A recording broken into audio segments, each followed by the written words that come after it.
What's up guys, Fury TV here, and we're back with another episode of Poker Hands. Before getting into it, I would like to ask you guys to hit the like button and subscribe if you enjoy our videos, as your support is allowing us to continue posting videos on a daily basis. Yeah, never been.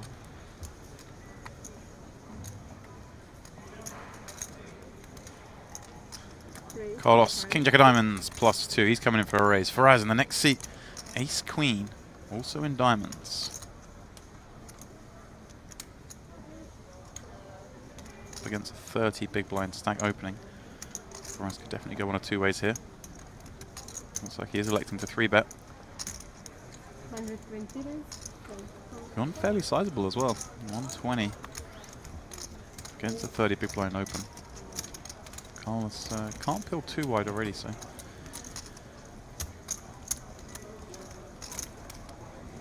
It's definitely a healthy sizing. Carlos, I imagine with this hand, will peel. And plays pretty well post-flop.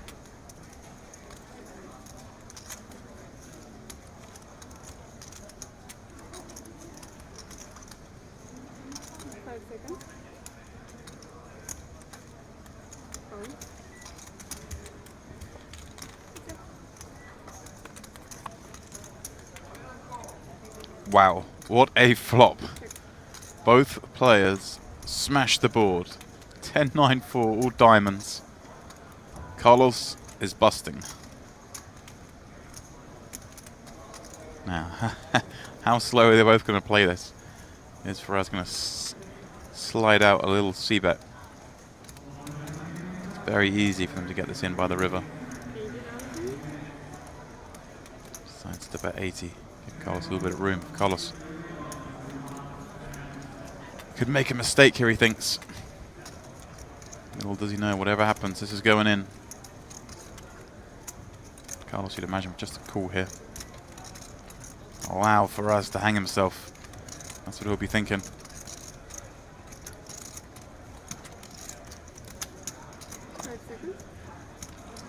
No, he's going the other way. He's coming out with a little raise. 100,000 more. Faraz can't believe his luck. Carlos with just over 200,000 behind. Now decision, does Faraz just get it in here? At any point in just flat calling, does Carlos ever check raise fold this board? Does he want to get it in now before a scare card comes and potentially kills his action? Got a flush. Well, when he says, and Carlos says, I've got a flush. Have a flush? Oh, sick. Well, that's as cold as it gets. And you got my straight flush out too, right? I can still catch 8 of diamonds and 7 of diamonds. Yeah, 8 of diamonds, 7 of diamonds. Well, that is the only way Carlos has to stay in this Wow. tournament. Running 7-8 of diamonds. All 4 of the big diamonds are gone. All right, good game, guys. What's that? Thanks, man. Have fun. With that, Faraz back over 2 million. In fact, very healthy 2.5 million chips in his stack. Us free is like Daniel knows what I was going for there. Pressure on me, bro. Don't do that. What about the rest of us? What about the rest of us? Yeah, with the rest of you, Dude, it's you like can one get your beer in third. like 5 minutes. We're like 1/4 and like the rest like probably reach like 1/3 of the chips in play in this table.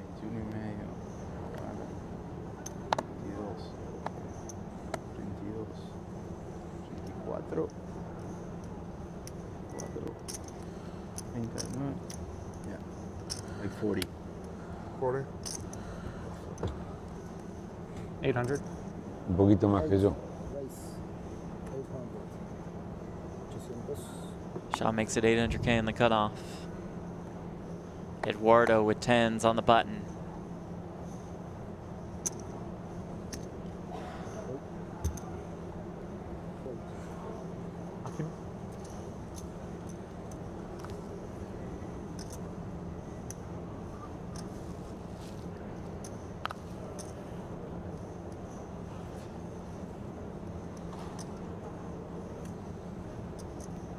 Eduardo just called, leaving the door open for Daniel to call as well.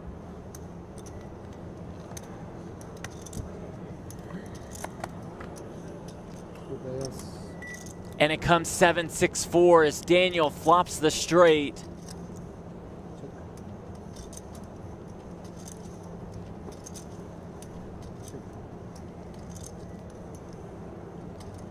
And this is unbelievable.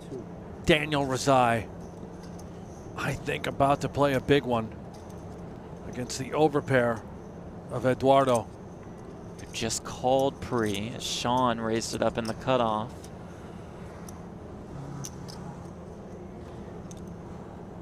Eduardo won't be thrilled with the results of that pre-flop call. 3.7. Shortly. There is a flush draw out there. What do you do with an overpair? 3.700.000. Both players so deep. Eduardo started with over 18 million.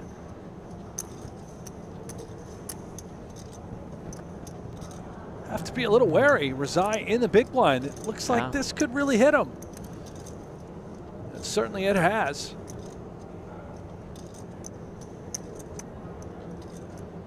All in. There's the shove. Here's the call from Daniel. And he's in terrific shape to become an absolutely massive chip leader. Fireworks in Uruguay. Oh, 4 on the turn, needs a 4 or 10. It does not come. That'll do it for Eduardo Santi.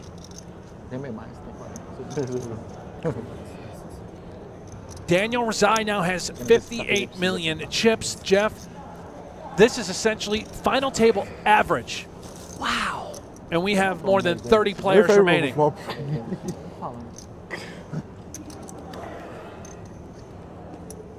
Bet. No, it's not going well at the moment. It was an early one that finished earlier. I didn't think you were Of course, the last time we saw you on the stream, I think, would have been the huge cash game we had here. Yeah, won't forget that one for a while. 125k buy-in. Yeah, that was a bit. I guess the juice is going. Yeah, yeah, it certainly did. I was really excited to play it and lucky, and yeah, I got lucky in the game as well. It was just, yeah, it was a great night. I've seen him in Vegas. You had some nice situations crop up, but then so you made the most of them. He was staying at Orleans. Yeah, there was a couple of hands I regretted, and I was maybe thinking that the game was a bit too big if I was like playing the hand that way. But mostly had some reasonably easy spots to play, and yeah. Oh, hang on a second. Meanwhile, wow, this is Paul Jackson gonna be finally smashed a flop, 10-10-4 with his 10-8, but Max is sat there with 4s full. Oh, look at this. Not going to waste any time in raising.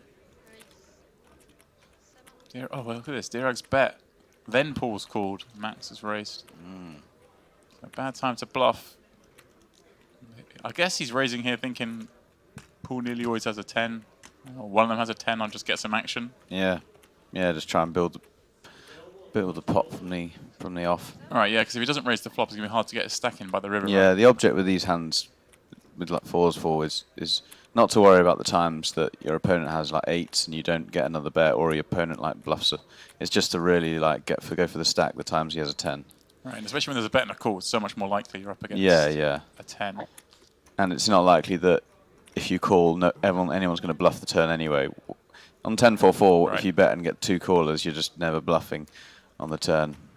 Well, Paul, alarm bell's ringing because Max has been playing fairly snug. And of course, Paul himself is a tight player, so he knows Max won't be getting 2 out of line. Has a 10 with an 8 kicker. Were you partying or? So he barely beats another 10. What?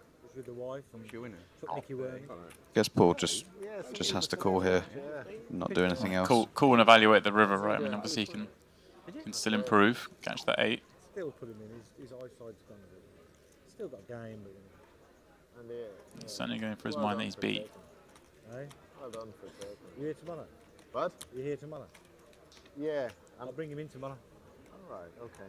I mean, well, I should be here in the evening. I'm not planning to play. It's funny, if this was Sly and Berridge, we'd see a huge pot here. Yeah, well, I've just started These in two, the last few weeks. far more cautious. For years I was planning to bring it the sort of mind side of the whole game. You know, I was always planning to do it. So I just started in the last few weeks. Surely Paul can't fold doing here. some stuff here. You know, so I was always planning. Would be amazing fold. The longer he thinks, the more likely it is. Right? Just Just knows his opponent has to have at least a 10. I'll tell you about it after. Max has played quite tight, hasn't he? Yeah, he kind of got off to a bad start. He's opened quite loose, but it's not hasn't really got out of line post flop. Not too good. I really think Paul's going to fold this. Growth industry. Wow. He does. What a laydown. Which? You up now? It's a great fold. It's a great fold. Can't wait to see that one. He's going to sit straight away, and that's going to make him so happy. Stop, he never folds. Oh, okay, but I mean, Alexi, he's full of bluffs. Yeah, you've lost your head there, Gerald. Very peculiar fold again. Like 99.9% sure the graphics are not wrong. Javier in the hijack, ace king.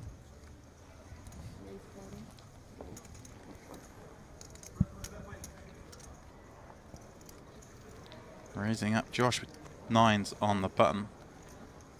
Flicks in the call. Alexiev jumps in from the small arm with the 8-9, and Webster with 6-7 off in the big blind. Closing the action to take it 4-way.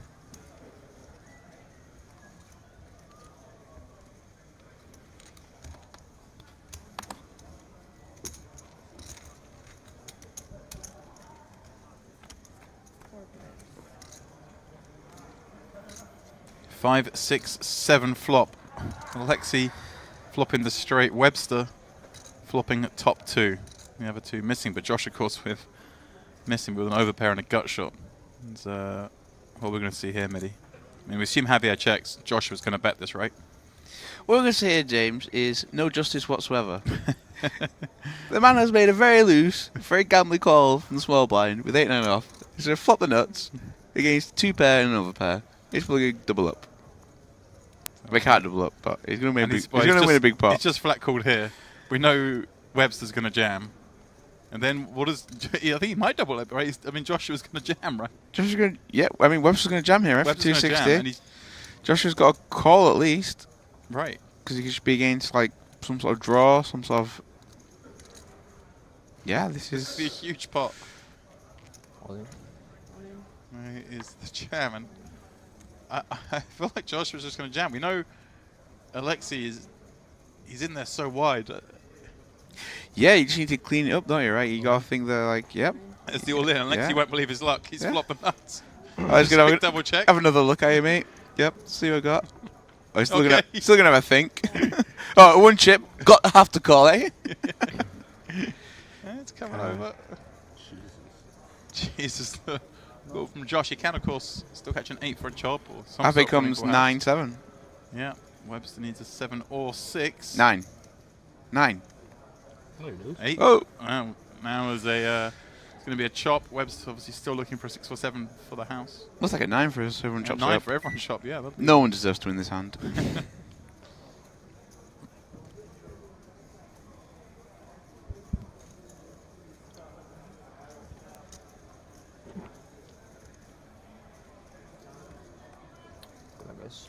Deuce on the end. Webster taps the table. He'll be off. I'm sure he's not done in this tournament yet, Midi. A regular in the super high roller scene. He's been crushing here as well. Was it Roswell did well? And here as well? So yeah, I don't think he can.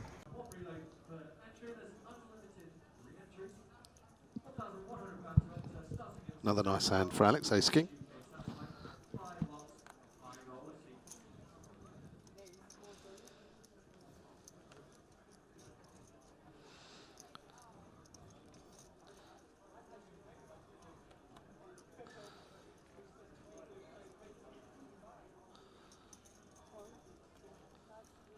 Yeah, and Alexander just flat with his 9s. Paul on the button, likely to be playing this, 10 jack suited.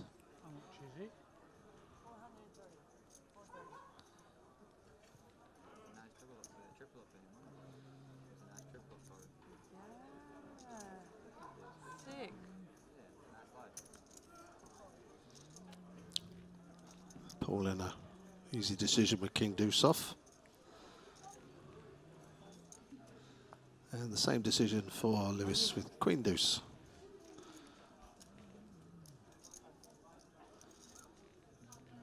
So, Ace King versus 10 Jack suited and pocket nines. And the board is 8, 4, 9, 2 spades. We are going to see a very big pot. Johannes top set and Paul with a straight flush draw.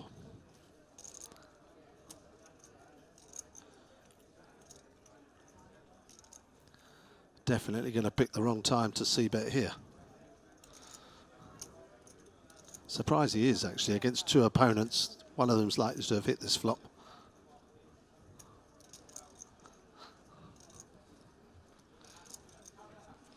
Now, if Johannes just flat calls here, he wants to keep Paul in, Paul might decide to get aggressive with his straight flush draw.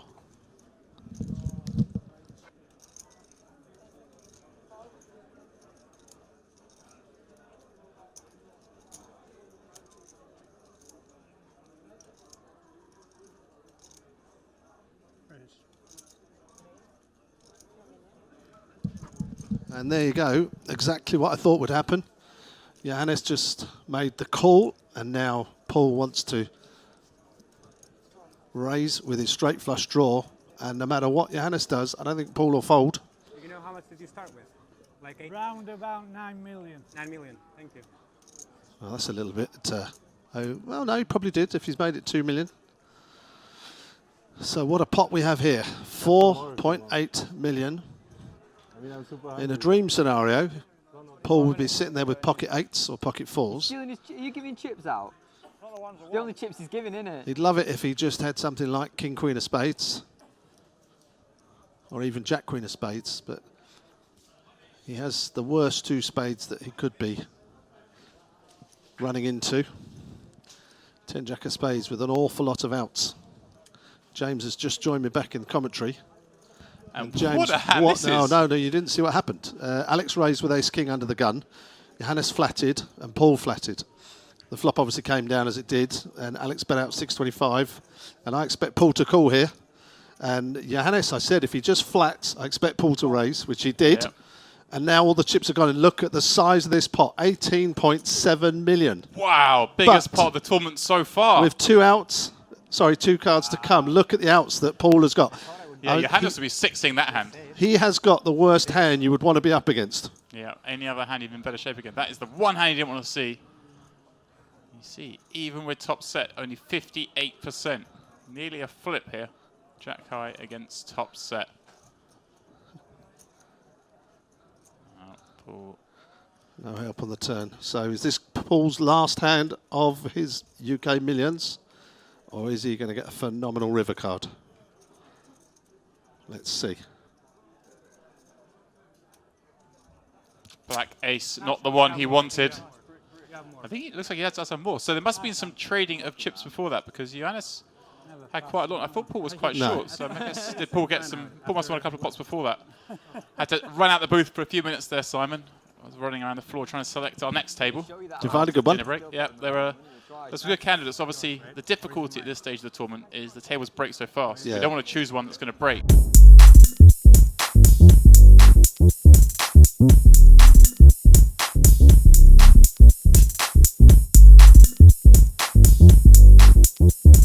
Mm-hmm.